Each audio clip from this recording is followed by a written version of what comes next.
Hey, what is going on, guys? RvzStealth here, and in today's video, I'm going to be giving you guys my opinion on the best mid laners for Season 5 patch 5.12. So first up on my list, I have Twisted Fate. TF is actually a pretty good pick right now in my opinion because we're seeing a lot less assassins being played. I've rarely seen like a Zed, a Fizz, a Yasuo in my last probably 100 ranked games. I've probably only seen like one or two of them, so without the assassins being played, I think that Twisted Fate is a pretty good pick right now. So pros to TF are he's got insane map pressure with his ultimate. Whenever you do hit level 6 as Twisted Fate, always look to get a gank either bot lane or top lane, because if you can get that first kill as Twisted Fate and snowball your lanes, then you can just easily just win the game before 30 minutes. So whenever your ultimate is off cooldown, then just look to use that down bot lane and you can just end up winning the game just by getting some good ultimates off.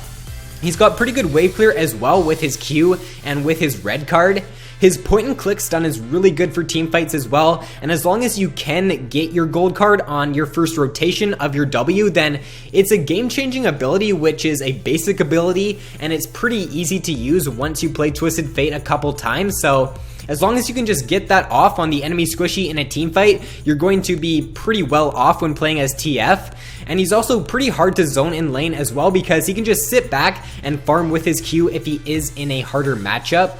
A few cons of Twisted Fate are he is harder to play in my opinion, because when I started playing Twisted Fate, I could never get my gold card on the first rotation of using my W, which definitely limited the potential of Twisted Fate, and his ultimate can definitely backfire in certain situations because if you use it on the back line and your team doesn't follow up, you're just going to get bursted down right away, so he does require some communication. He is also immobile, so he is weaker against those assassins in the laning phase and throughout the whole game, basically until he does get his Zhonya's. Next up, I have Cho'Gath. So Cho'Gath is still a pretty good pick in my opinion. He's kind of fallen out of meta a little bit, but with these squishy AP mids being played still, I still think that Cho'Gath is a fairly strong pick for mid lane. So pros to Cho'Gath are he's a great laner because of his strong damage and because of his passive as well.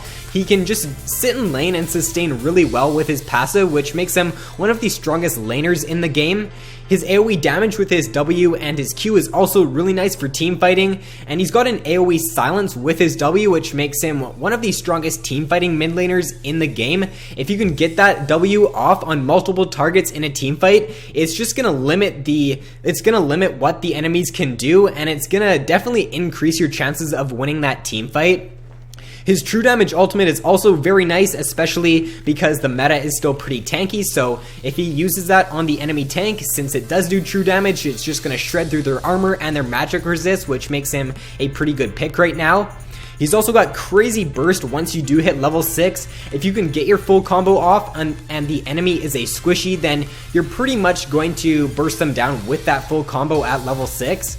He's also really strong at zoning because of the knockup from his Q and his W, and like I said, he's great against those squishy mid laners. A few cons to Cho'Gath are he is semi-skill shot reliant with his Q, and he is also immobile.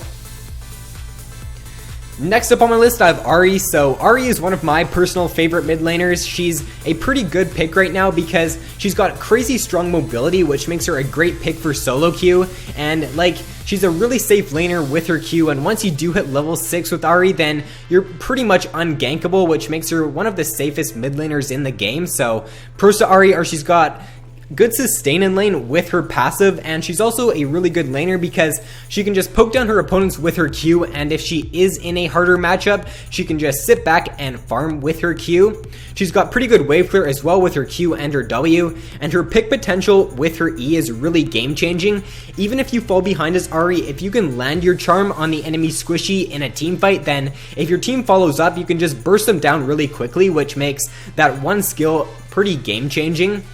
She also, like I said, has insane mobility with her Q and her ultimate, and she's good against skill shot mid laners. Like Ezreal is really strong this patch, and so is Lux, and Ahri is a pretty good pick against them because they are very skill shot reliant, and once Ahri does hit level 6 with her ultimate, she can dodge those skill shots, and as long as she can land her charm, then she can pretty much 1v1 those two champions once she does hit level 6. One con to Ahri is that she is harder to play in my opinion because she is pretty skill shot reliant with her charm. Next up on my list, I have Lux, so you guys might be a little bit surprised about this pick, but I think that the buffs to Lux this patch have made her one of the premier poke range mid laners in the game because the buffs to her E, where it now is a larger radius, is just really crazy for the laning phase. It's basically undodgeable now, and the range on it is really good with the buff to it. Her W also got a really nice change, so I do think that the buffs to Lux this patch have made her one of the strongest mid laners in the game right now. Her AoE damage with her ultimate, with her E and her Q, is really good as well. And she's got pretty good CC with her Q and her E. Her ultimate is on a very low cooldown. Once you do get to late game as Lux, it's on such a short cooldown that you can just use it whenever you want. You can use it to clear waves, you can just use it to get some HP off of the enemy AD carry if you can find an easy ultimate. So she's just really versatile in that sense. She's also got pretty insane wave clear with her E, with her ultimate, and with her Q. Her shield is also really strong because it's an AoE shield, and you can get that off on all of your teammates in a team fight as long as they're like lined up, and it's just a really strong ability overall. She's also a very strong laner because of her passive and because of her strong poke damage from her Q and her E. One con to Lux is that she is immobile, so she is weaker against assassins, but since we aren't seeing many assassins being played right now, she is a very strong pick. So number 1 on my list for patch 5.12 is AP Ezreal. So AP Ezreal is pretty broken right now in my opinion because of the Runeglaive item being introduced to the game. The item just synergizes so well with Ezreal. It works with the on hit with his Q, it gives him mana, and he can take Skirmisher's Saver with it as well. So overall it's just a really good cost efficient item, and it just synergizes so well with him.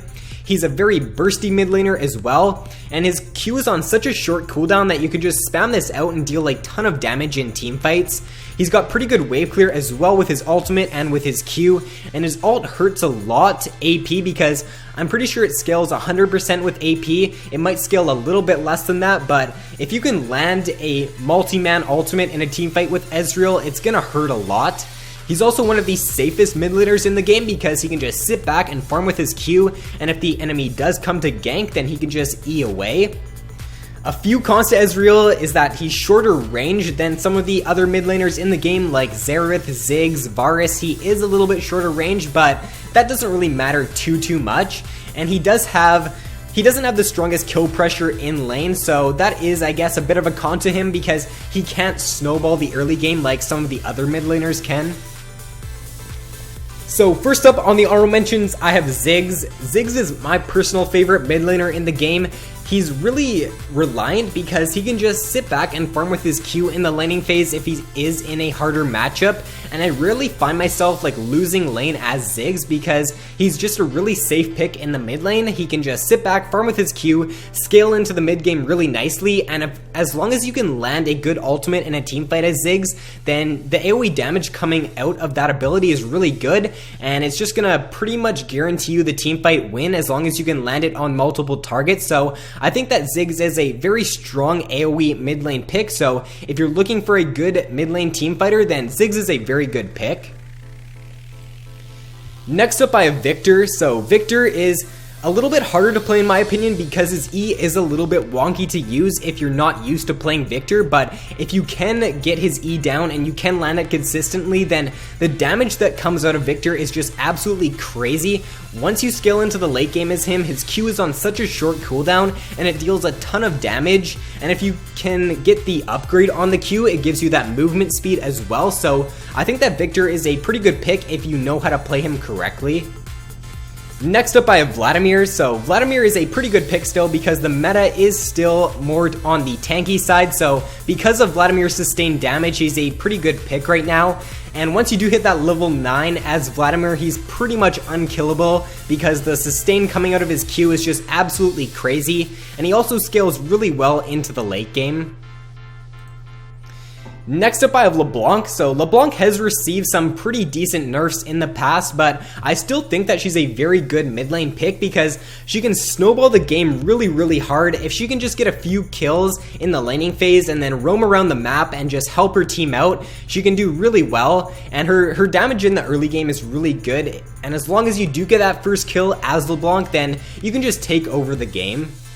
Next up I have Varus or Varus. So Varus is a really good mid lane pick because his Q does a ton of damage once you do get a few items on Varus, and it can basically chunk the enemies down to half HP if they're squishy with one Q. So as long as you are good at landing skill shots, then Varus is a pretty good mid lane pick. And last but not least, on the honorable mentions, I have Annie. So Annie is one of the easiest to play mid laners in the game in my opinion, so if you are new to the role or you're just looking for an easier mid laner, then Annie is a very good pick because all of her abilities aren't hard to land, and if you can get a good AoE Tibbers off in a team fight, then it's pretty game changing. So if you're looking for an easy mid laner, then I would definitely recommend playing Annie. So that is all for the video, guys. If you enjoyed, then don't forget to drop a like and subscribe if you haven't already. Thank you guys so much for watching. I hope you all have a great day, and I will see you in my next video.